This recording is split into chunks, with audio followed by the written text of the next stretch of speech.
तपाई यतिखेर हेर्दै हुनुहुन्छ त्रिशुली खबर टिभी। 24 घण्टा ताजा खबरको लागि हाम्रो च्यानललाई सब्स्क्राइब गर्नुहोला, नजिक रहेको बेल आइकन दबाई हामीसँग जोडिनुहोला। राजनीतिक गुरुको प्रतिनिधि बस्न पुगेका बालेन शाहले पाएनन् अनुमति। 410 स्थानीय तहको नतिजा सार्वजनिक। कुन पार्टीको कति स्थानमा अग्रता, यसबारे सम्पूर्ण जानकारी। बालेन शाहका प्रतिनिधि भन्छन् कोर सिटीमा हाम्रो प्रतिस्पर्धा कांग्रेससँग हुन्छ। साँझपख आयो नेकपा एमाले अध्यक्ष केपी शर्मा ओलीको दुःखद खबर। एमाले अध्यक्ष केपी शर्मा ओलीलाई स्वास्थ्यमा समस्या। नेकपा एमालेमा खैला बैला मचियो। ललितपुर महानगरपालिका 5 दिनमा 25,000 मात्र मतगणना। एमाले अध्यक्ष केपी शर्मा ओलीलाई के भयो, यसबारे सम्पूर्ण जानकारी। यी हुन् 3 स्वतन्त्र उम्मेद्वार जसले हल्लाउँदैछन् राजनीतिक दलका मथिङ्गल। मापदण्डमा टेकेर आइसिटी ल्याब बनाउन निर्देशन। जनमत पार्टीबाट निर्वाचित नगर प्रमुख माझी अछाममा पालिका प्रमुखमा कांग्रेस र ओडामा नेकपा एमालेको विजयी। भरतपुर महानगरमा रेणु दाहालको अग्रता कायमै। विजय सुवेदी करिब 3,000 मत पछाडि। जगन्नाथ पौडेलको कति आयो र रेणु दाहालको कति मत, विजय सुवेदीको कति मत, यसबारे सम्पूर्ण जानकारी। भर्खरै आयो यस्तो खबर। पोखरा महानगरमा नेकपा एकीकृत समाजवादीले धाँधली गरेको भन्दै नेकपा एमाले गर्यो विरोध। तुरुन्तै मतगणना रोक्न आग्रह। तुलसीपुर उपमहानगरको रोकिएको मतगणना पुनः सुरु। 3 जना प्रतिनिधि राख्ने सहमति। र काठमाडौँवासीको मुहारमा खुसी ल्याएका बालेन शाहले गरे यति ठुलो घोषणा। काठमाडौँमा बालेन शाहले जित्ने भएपछि बालेन शाहको यस्तो उद्घोषक। अब हेर्नुहोस् पुरा समाचार।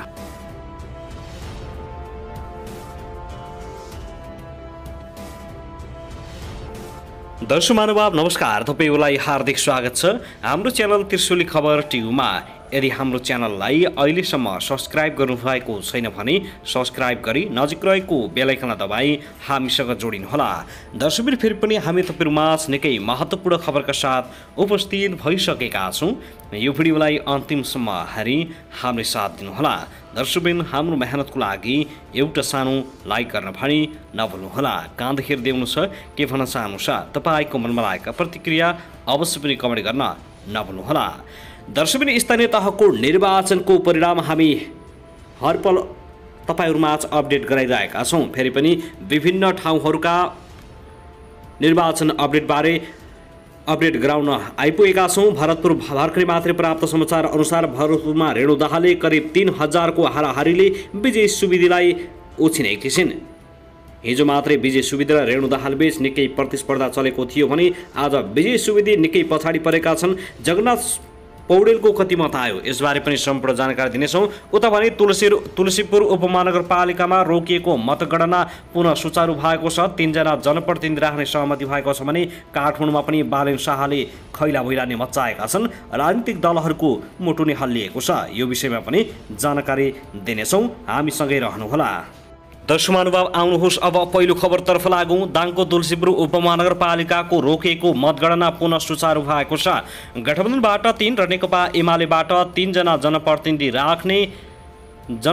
राख्ने सहमति भएपछि तुलसीपुरको अवरुद्ध मतगणना पुनः सुरु भएको जिल्ला निर्वाचन कार्यालय दाङले जानकारी दिएको छ। मतगणना स्थलमा एजेन्ट अर्थात् उम्मेद्वार प्रतिनिधि प्रवेशको विषयलाई लिएर विवाद हुँदा केही समयका लागि मतगणना कार्य नै रोकिएको थियो। दर्शक महानुभाव त्यसैगरी नेकपा एमालेका सचिव योगेश भट्टराईले वर्तमान सरकार जति समय रह्यो त्यति नै समयको बर्बादी हुने बताएका छन्। आज बुधबार प्रतिनिधि सभाको बैठकमा विनियोजन विधेयक 2079 को सिद्धान्त र प्राथमिकता सम्बन्धी छलफलमा भाग लिँदै योगेश भट्टराईले गठबन्धन सरकारसँग काम गर्ने क्षमता र इच्छा शक्ति दुवै नभएको आरोप लगाएका छन्। सरकारलाई राज्य संयन्त्रले समेत नपताएको उनको जिक्र छ।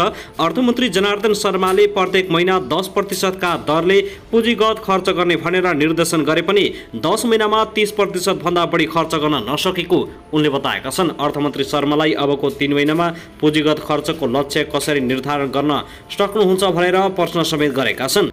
उनले संविधानले समाजवाद उन्मुख अर्थतन्त्रको कुरा गरे पनि सरकारले प्राथमिकता समाजवाद केन्द्रित नदेखेको आरोप लगाएका छन्। अर्थमन्त्री सिद्धान्तहीन बजेटको तयारी गरेको भन्दै भट्टराईले सार्वजनिक शिक्षा र स्वास्थ्यलाई प्राथमिकता दिन समेत माग गरेका छन्। अघिल्लो सरकारले 396 वटा आधारभूत अस्पताल निर्माणका लागि बजेट छुट्याएको तर अहिलेको अर्थमन्त्री अर्थमन्त्री त्यसबारे केही बोल्न नसकेको उनको भनाइ छ। अर्थमन्त्री समाजवादको गफ दिन र काम अर्कोतिर गर्ने गरेको गम्भीर आरोप लगाउनु भएका छन्।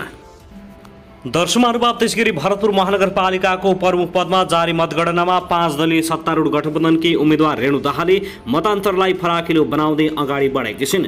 भरतपुर महानगरपालिका 7 र 8 को मतगणनाका क्रममा दाहालले 2000 मतले अग्रता लिएकी हुन्। दाहालले 11090 मत प्राप्त गर्दा नेकपा एमालेका विजय सुवेदीले 9090 मत प्राप्त गरेका छन्। स्वतन्त्र उम्मेद्वार जगन्नाथ पौडेलले 4958 मत प्राप्त गरेका छन्। उपप्रमुखमा नेपाली काङ्ग्रेसका चित्रसेन अधिकारीले 13245 र राप्रपाका हिमला गुरुङले 7371 मत मात्र प्राप्त गरेकी छन्। गणना भइरहेका ओडाहरूमा ओडाध्यक्षमा समेत गठबन्धनका उम्मेद्वारहरू अग्रस्थानमा रहेका छन्। ओडा नम्बर 7 मा गठबन्धनका तर्फबाट नेकपा एकीकृत समाजवादीका राजेन्द्रमणि काफले 974 र नेकपा एमालेका सनत कुमार लामिछाने 862 मत प्राप्त गरेका छन्। त्यस्तै ओडा नम्बर 8 मा गठबन्धनबाट नेपाली काङ्ग्रेसका जीवनाथ कडेलले 194 मत र नेकपा एमालेका तिलबहादुर दर्लामी मगरले 157 मत प्राप्त गरेका छन्।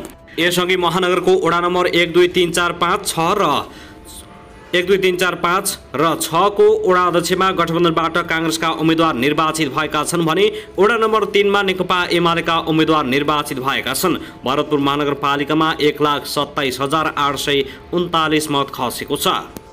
दर्शकमानुभाव त्यसैगरी काठमाडौँ महानगर र धरान उपमहानगरपालिकामा स्वतन्त्र तर्फका उम्मेद्वारले जादु चलाइरहेका छन्। चुनाव चिन्ह लौरो रहेका दुवै स्थानीय तहका उम्मेद्वारले मतमा अग्रता लिइरहँदा लौरोबाटै उम्मेदवारी दिएका र बढी भोट पाउन सक्ने अड्कल काटिएका अर्का उम्मेद्वार भने निकै पछाडि परेका छन्। पोखरा महानगरपालिकामा स्वतन्त्र तर्फबाट उम्मेद्वार रहेका गणेश पौडेल अन्य उम्मेद्वारले प्राप्त गरिरहेको मतको तुलनामा निकै कमजोर देखिएका छन्। काठमाडौँ महानगरपालिकामा स्वतन्त्र उम्मेद्वार बालेन शाहले निकटतम प्रतिद्वन्दी र गठबन्धनका उम्मेद्वारलाई निकै पछाडि पारेका छन्। 47,404 मतगणना हुँदा शाहले 18,237 मत प्राप्त गरेका छन्। उनलाई नेकपा एमालेका केशव स्थापितले 9,517 मतसहित पछाइरहेका छन्। तेस्रो स्थानमा नेपाली काङ्ग्रेसकी सिर्जना सिंह रहेकी छिन्। उनले 8,537 मत मात्र प्राप्त गरेकी छन्। बालेनले दोस्रो स्थानका स्थापितसँग 8,720 मतान्तर कायम राखेका छन्। त्यस्तै धरान उपमहानगरपालिकाको प्रमुखमा स्वतन्त्र उम्मेद्वार हर्क साम्पाङले लौरो चुनाव चिन्हबाट गठबन्धनका उम्मेद्वारलाई जितेका छन्। गठबन्धनका तर्फबाट नेपाली काङ्ग्रेसका उम्मेद्वार किशोर राईलाई उनले झिनुमत अन्तरसहित अग्रता बनाइरहेका हुन्। साम्पाङले 8,140 मत ल्याएका छन् भने राईले 8,126 मत ल्याएका छन्। नेकपा एमालेकै उम्मेद्वार